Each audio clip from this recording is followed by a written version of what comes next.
जय माता दी। आज बहुत लाल फूल मिलल बा, अड़हुल के फूल। बहुत मन खुश कर, बहुत आज मन खुश बा लाल लाल फूल देख के। जय माता दी। कवन फूलवा फूले लाल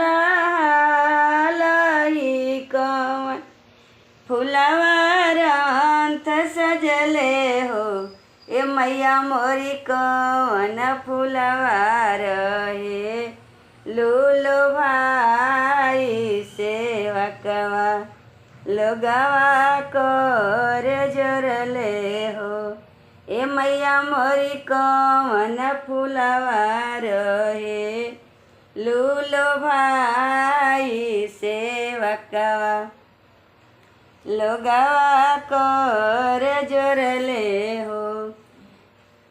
बेली फूलवा फूले लाल